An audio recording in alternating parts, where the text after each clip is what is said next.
Hey, thanks for stopping by. It's your first time checking in with us. My name is John. This is the Vinyl Village Garage. This is your typical 2-car or 3-car garage, however you want to see that. Playing cars in the garage. That's the name of the game we do here. And typically, I work on about anything, but here is a recent, we've turned it into the Firebird restoration station. Well, Firebirds happen to be my favorite car, and I own way too many of them and in various stages of restoration. So I'm sharing with you the process to help you keep you encouraged on your car, doing it in a 2-car garage to prove that it can be done. In addition to that, it's of course raining outside. You can see here the great pumpkin behind me. Well, it's missing a quarter panel because someone put it there. It's supposed to go there.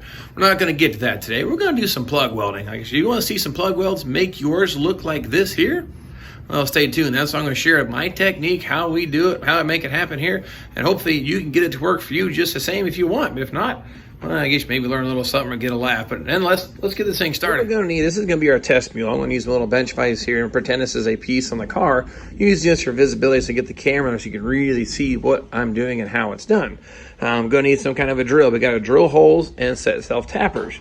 The drill, I use that for doing both. I just kind of change out the chuck, but however you want to do it. But anyway, here's what I got. I got a longer one here to reach around, like say the rocker panel. You can't quite get the drill to fit. Well, that's what this is for, so I can reach past some of the panels or, like, say, a fender well.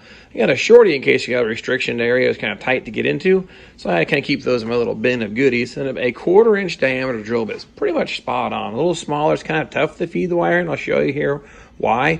And bigger, well, I think you're wasting wire and a chance of burning through. So all my trial and errors, about a 1/4 inch seems to work about the best. So gonna need a bunch of screws, a drill bit, a couple nut drivers, and a drill. You can do this at home, and of course, need a welder. I got this good old Eastwood MiG 175. Had this thing longer than my kids have been alive. This thing just keeps licking and just keeps on ticking, so to speak. But I'll show you how it's set up here as we get your welder maybe set up closer accordingly so you can do the same thing. Well, let's get started. The base metal here, let's pretend that's like a rocker panel. It's about a 14 gauge. That's a pretty decent gauge metal. And most of your sheet metal is 19 gauge on these cars. I got some 22 gauge too, because we're going to do not just 2 layers welded together, we're going to sandwich 3 layers, similar to what like a rocker panel will be in some other areas of the vehicle where you're going to do multiple layers. First off, of course, just go ahead and get your piece laid into place and clamped as if you're actually building the car. So let's just say that was the rocker panel. Then you take your normal vice grips or clamps. Go ahead and clamp that into place. Okay, so what I've done, I didn't drag you along clamping the panels together, but like I said, pretend this is the outer, inner, and say this is the floor pan. You're going to get everything clamped into place with vice grips, throw your screws in there. So that's the part we've already done. Now I'm going to take every other screw out so it keeps things in place while you do your spot welding. So at this point, I'm going to pop these 2 out and drill them out.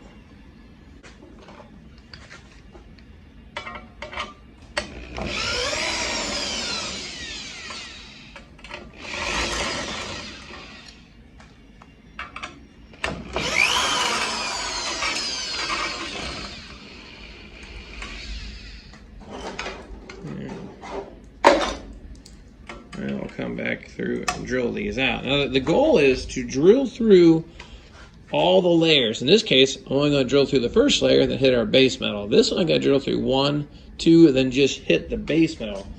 You don't dig too deep. You just get through the top layers and just start to groove the base one, whichever way you're drilling. So we'll go ahead and do this one here first.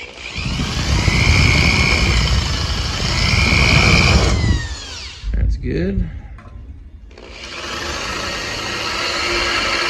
This one I got to dig through both layers. But the goal is not to drill all the way through. Let me show you what that looks like here.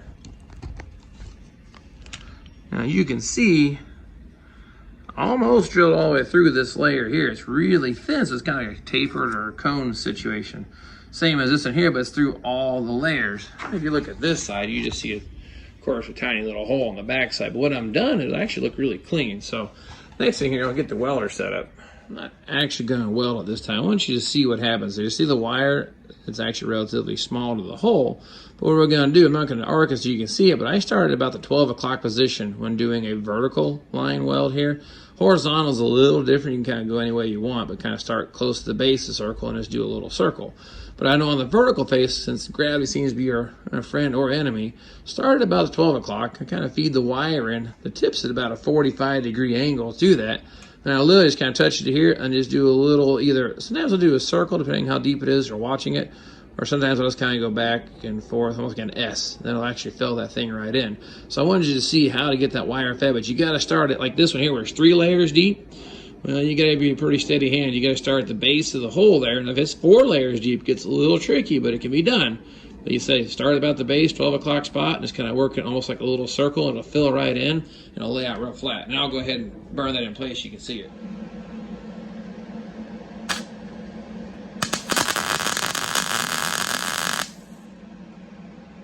I'll go ahead and do this one too.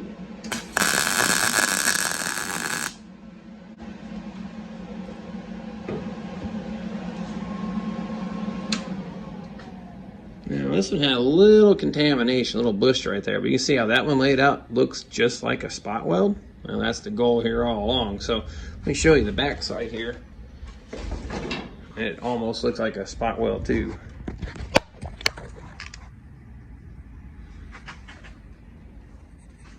If I can get around there. If you look at the back side here, oh, get you in here. That might be why there's galvanized coating on this. But see, it actually came through the same on the backside, completely penetrated, but completely flat. So that's how I wanted to show you that technique here. You know, you do the same thing, come back and take every other screw out and keep doing the same thing. So if you got a whole line of screws down the full length of a rocker panel, you got 30 or 40 welds there. Well, you just go pop, pop, pop, pop, pop, just like that, and you see how quick it goes. And if you get them laid out real flat, really no buffing required. You just go ahead and prep it for paint, sandblast, wire brush, but you got to clean that off. And then go ahead and epoxy prime or self-etch prime that. All right, as for my welder settings, well, we got it set on D. This is actually relatively low output for this welder. It is a 220 outlet, or I guess 220 input voltage, and then wire speed's about a 4. So you have to experiment with the wire speed, but you see how quick, real time, how fast you move your hand in just a little circle. You'll see it fill in the welding mask. That's kind of, I guess it takes a lot of, I guess, trial and error.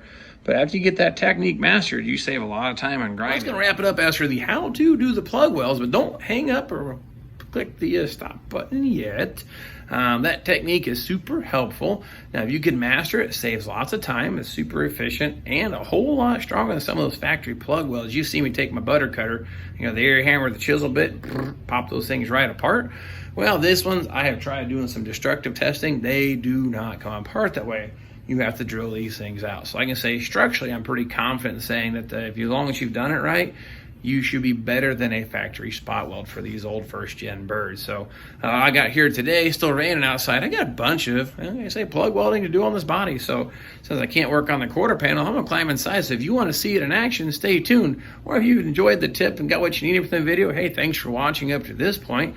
And of course, appreciate you hit the subscribe button and share with your friends. I like to see this thing grow and help people with their projects and encourage you on your car and proving it can be done in a 2-car garage. So enough of all that. Let's do some welding. So we're going to do some welding today. Everybody got the welder out and all set up.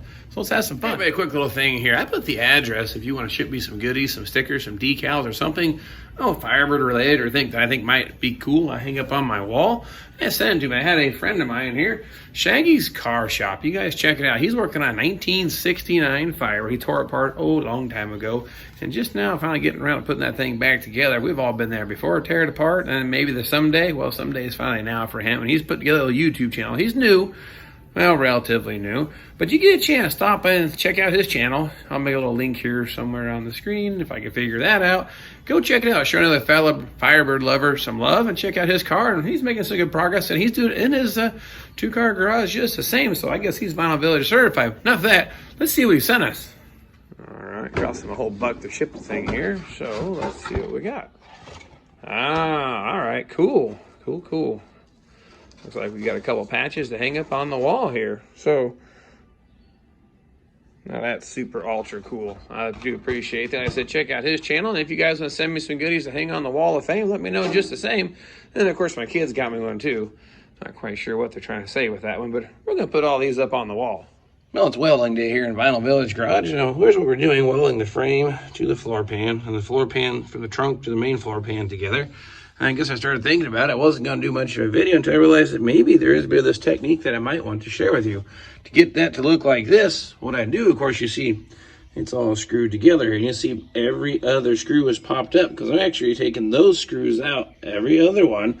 Then I'm going to come back and do my little drilling with a 1/4-inch drill bit here and get the hole set and ready to go to actually do some, you say, spot weld, plug weld, rosette weld, whatever you want to call it. But to get them laid out real flat, you really don't have any buffing doing. They really resemble a factory spot weld. So I figured maybe I'd show you that technique, how I do this, put these things together pretty quick. But instead of taking one screw out, changing your drill bit and drill the hole, I just do every other one, weld together, then come back. Then once those welds are done, take the other screws out, repeat process.